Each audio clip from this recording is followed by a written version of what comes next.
আলোচনা করছি সংকর শব্দ। একটু মনোযোগ দিতে হবে তোমাদের। সংকর এই টার্মটির সাথে আমরা পূর্ব পরিচিত, অর্থাৎ বিভিন্ন বিষয় মিলে তো সংকর, এটা আমরা জানি। তো শব্দের ক্ষেত্রে তাই, যে বিভিন্ন ভাষার বা একই ভাষার বিভিন্ন প্রত্যয় বা উপসর্গ মিলিয়ে যদি নতুন শব্দ গঠিত হয় সেটাকে আমরা বলি সংকর শব্দ। যে উদাহরণ দুটি এখানে তোমাদের দেওয়া আছে, একটু দেখো। যে নিখরচা, তো নিখরচা শব্দটি দেখো তোমরা, এই যে নি, এটি একটি উপসর্গ। এটি কোন উপসর্গ? এটি হচ্ছে বাংলা উপসর্গ। আর খরচা শব্দটি হচ্ছে কি? ফার্সি। তাহলে বাংলা এবং ফার্সি মিলে দেখো এখানে কি হলো, এই যে শব্দটি হলো নিখরচা, হ্যাঁ, এবং সেটি অবশ্যই প্রত্যয় বা উপসর্গ যুক্ত যদি হয় তখনই সেটি হবে শুধু সংকর শব্দ। যেমন দেখো মাস্টারি, তাহলে মূল শব্দ এখানে কি? মূল শব্দ হচ্ছে মাস্টার, এর সাথে কি যুক্ত আছে? ই। আচ্ছা, এটা হচ্ছে কি? প্রত্যয়। এটা কোন প্রত্যয়? এটা জানবো। এটা হচ্ছে কি? বাংলা প্রত্যয়। তাহলে দেখো মাস্টার এটি ইংরেজি শব্দ, আর এই প্রত্যয়টি কি হচ্ছে? বাংলা প্রত্যয়। তো এইটাকে আমরা বলবো কি?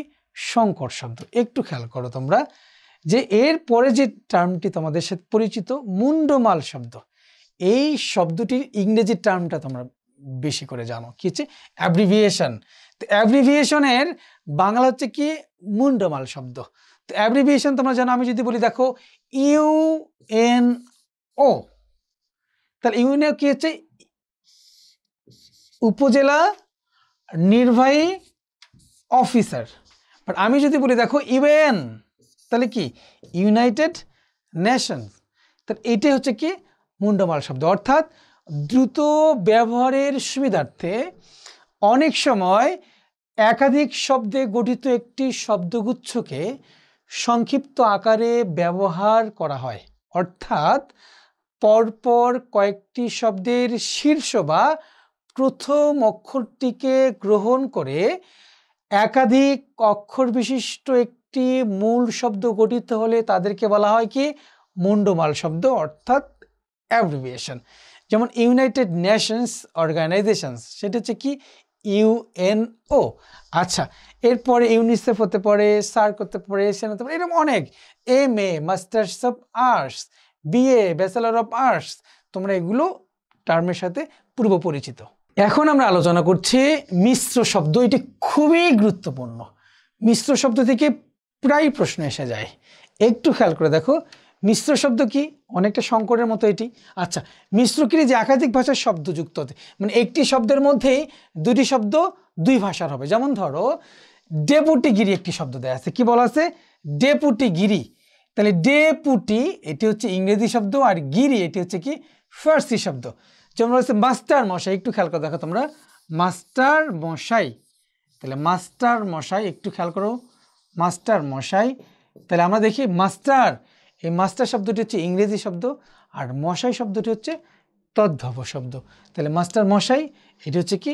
মিশ্র শব্দ। আচ্ছা, এখন তোমাদের প্রশ্ন যেভাবে আসে যে মাস্টার মশাই শব্দটি কিভাবে গঠিত হয়েছে, প্রশ্ন আসবে এরকম: ইংরেজি তদ্ভব, ইংরেজি বাংলা, ইংরেজি মানে কি বলা যায় তোমার অর্ধতৎসম, তদ্ভব, ইংরেজি। এই যে সিকোয়েন্সটা তোমরা একটু খেয়াল করো। যেমন ফুল মোজা, তোমরা নিজেরা বুঝতে পারতেছো, ফুল এটা হচ্ছে ইংরেজি, মোজা হচ্ছে কি? ফার্সি। গুরুগিরি, গুরুটা হচ্ছে কি? তৎসম, আর গিরিটা হচ্ছে কি? ফার্সি। এরপর দেখো এরকম অনেক, যেমন বেহেড, বেহেড এটি হচ্ছে বেহেড। তাহলে বেটা তোমরা জানো ফার্সি উপসর্গ। তাহলে বে হেড হচ্ছে কি? ইংরেজি। বে আমল, তাহলে বেটা হচ্ছে কি? বেটা হচ্ছে ফার্সি, আমলটা হচ্ছে কি? আরবি। এভাবে তোমরা একটু খেয়াল করো। যেমন হাট বাজার, খুব গুরুত্বপূর্ণ, প্রায় পরীক্ষায় আসে হাট বাজার। তাহলে হাটটা কি? বাংলা, আর বাজারটা হচ্ছে কি? ফার্সি।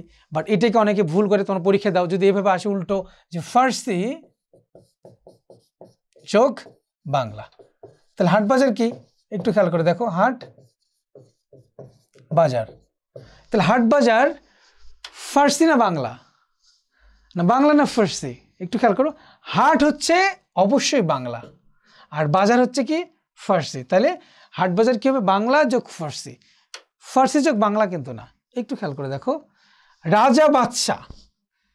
তো রাজা বাদশাহ শব্দটি, রাজা হচ্ছে কি? তৎসম শব্দ, আর বাদশা হচ্ছে কি? ফার্সি শব্দ। যে রাজা বাদশাহ, তাহলে রাজা কি? কথা বলো, রাজা শব্দটি কি? রাজা শব্দটি হচ্ছে কি, রাজা শব্দটি হচ্ছে তৎসম শব্দ, আর বাদশাহ শব্দটি হচ্ছে কি, বাদশাহ শব্দটি হচ্ছে ফার্সি শব্দ। এরপর দেখো যে চৌহদ্দি, চৌহদ্দি শব্দটি অর্থ কি, সীমানার চারিদিকে। এটি তোমাদের কাছে অনেক সময় অপরিচিত মনে হতে পারে অনেকের কাছে। তো চৌহদ্দির এই চৌ অংশটি হচ্ছে কি ফার্সি, আর হদ্দিটি হচ্ছে কি আরবি। তাহলে চৌহদ্দি শব্দটি প্রায় আসে, একটু খেয়াল করে থাকো। চৌহদ্দি কি ফার্সি যোগ আরবি, নট আরবি যোগ ফার্সি। কি হবে? চৌহদ্দি ফার্সি যোগ আরবি। ডাক্তারখানা, তো ডাক্তার শব্দটি তোমরা জানো ইংরেজি, আর খানা শব্দটি হচ্ছে কি ফার্সি। এরপর চলে আসো যে কালি কলম, কালি শব্দটি খেয়াল করবা, কালি শব্দটি হচ্ছে বাংলা, আর কলম শব্দটি হচ্ছে কি আরবি। তাহলে কালি কলম শব্দটি হচ্ছে কি বাংলা যোগ আরবি। এরপর খেয়াল করে দেখো যে শ্রমিক মালিক, একটু খেয়াল করো, শ্রমিক শব্দটি হচ্ছে তৎসম শব্দ, আর মালিক শব্দটি হচ্ছে কি আরবি শব্দ। চাবি কাঠি, চাবি শব্দটি হচ্ছে পর্তুগিজ, আর কাঠি শব্দটি হচ্ছে বাংলা। তো হেড পণ্ডিত, একটু খেয়াল করে দেখো, হেড পণ্ডিত। তাহলে হেড শব্দটি হচ্ছে কি, হেড শব্দটি তোমরা জানো, হেড শব্দটি হচ্ছে কি ইংরেজি, হেড শব্দটি কি ইংরেজি, আর পণ্ডিত, পণ্ডিত শব্দটি হচ্ছে কি তৎসম। এরপর আমার যদি বলি দেখো সোনার হরিণ, তাহলে সোনাটা হচ্ছে কি বাংলা, হরিণ হচ্ছে কি তৎসম। বেটাইম, দেখো বে, বে শব্দটি তোমরা জানো, বে হচ্ছে একটি উপসর্গ। কোন উপসর্গ? এটা হচ্ছে ফার্স্ট উপসর্গ। টাইম, টাইম শব্দটি ইংরেজি, এটা তোমরা পারবা। রাজা উজির, খুব মনোযোগ দিয়ে দেখো, রাজা, রাজা শব্দটি হচ্ছে তৎসম শব্দ, আর উজির শব্দটি হচ্ছে কি আরবি শব্দ। হেড মৌলভী, তোমরা জানো হেড শব্দটি কি ইংরেজি, মৌলভী শব্দটি হচ্ছে কি ফার্সি। এবার দেখো খ্রিস্টাব্দ, এটি প্রায় পরীক্ষায় আসে, খ্রিস্টাব্দ, এটি খ্রিস্ট শব্দটি হচ্ছে ইংরেজি, আর অব্দ শব্দটি হচ্ছে কি তৎসম। তাহলে খ্রিস্টাব্দ শব্দটি হচ্ছে ইংরেজি যোগ তৎসম। একটু খেয়াল করে দেখবা যে পকেট মার, প্রায় পরীক্ষায় আসে পকেট মার। তাহলে পকেট শব্দটি কি, পকেট শব্দটি হচ্ছে ইংরেজি, তোমরা জানো পকেট শব্দটি কি, পকেট শব্দটি হচ্ছে ইংরেজি, আর মার শব্দটি হচ্ছে কি বাংলা। এইভাবে বোমাবাজ, তাহলে বোমা শব্দটি হচ্ছে কি ইংরেজি, আর বাস শব্দটি হচ্ছে ফার্সি। আইনজীবী, একটু মনোযোগ দিতে হবে, আইন শব্দটি হচ্ছে কি ফার্সি, আইন শব্দটি কি ফার্সি, আর জীবী শব্দটি হচ্ছে কি, জীবী শব্দটি তৎসম শব্দ। এবং জীবী শব্দ দেখো জি বি, অর্থাৎ দুইটাতে কি দীর্ঘইকার, অর্থাৎ জীবীযুক্ত সবগুলো শব্দের ক্ষেত্রে একটু প্রসঙ্গত বলে রাখি যে জীবীযুক্ত সবগুলো শব্দের ক্ষেত্রে তোমার বানান নিয়মে পড়ছো কি হবে, দীর্ঘই হবে। কি হবে? দীর্ঘই হবে। শাক সবজি, প্রায় আসে পরীক্ষায় যে শাক সবজি কি, শাক হচ্ছে কি তৎসম শব্দ, আর সবজি হচ্ছে কি ফার্সি শব্দ।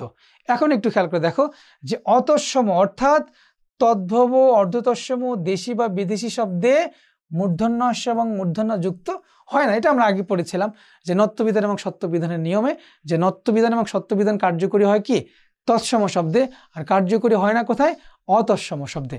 অতৎসম শব্দ বলতে কি যে তৎসম ছাড়া বাকি সবগুলো হচ্ছে কি অতৎসম শব্দ।